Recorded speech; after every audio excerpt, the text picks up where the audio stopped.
Good evening, I'm Jeff Glor, and we're going to begin here tonight with a state capitol in chaos and ripple effects reaching across the country. Today, more national leaders called for Virginia Governor Ralph Northam to resign over a racist picture that appeared on his 1984 medical school yearbook page. Northam appears to be standing firm. Now, the man who would succeed him is also facing allegations from his past. Ed O'Keefe reports tonight from Richmond.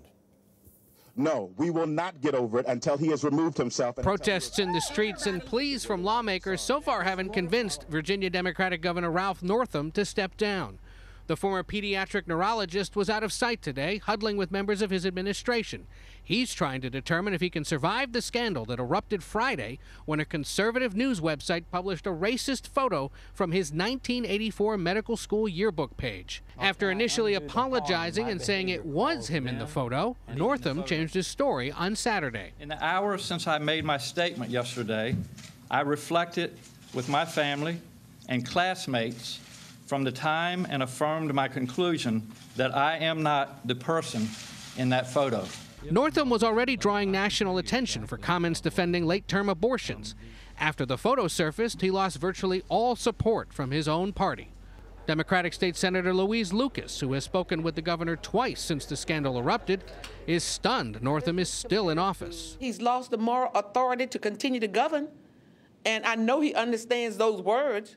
National Democrats like Nancy Pelosi, Hillary Clinton, and several 2020 presidential candidates have also called on the governor to resign. The Republican Speaker of the House says he has no plans to start impeachment hearings, but hopes Northam leaves on his own. Most Virginians we spoke with also want Northam gone, including April Brown, who volunteered for his campaign. It's time to go. You got to get out. Like the fact that he's dug his heels in and says, no, I'm not, and what do I have to do to move forward and gain your trust? Well, get out. Is step number one. If he does resign, Lieutenant Governor Justin Fairfax would take over. But he, too, is facing controversy.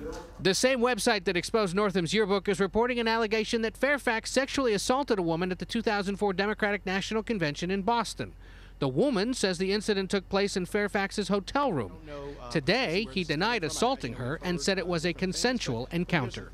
Does anybody think it's any coincidence that on the eve of potentially my being elevated, that's when this uncorroborated smear comes out? Does anybody believe that's a coincidence? The lieutenant governor today stoked speculation that it was the governor's team that had leaked the allegations, but a spokeswoman for the governor tells us that's absolutely untrue.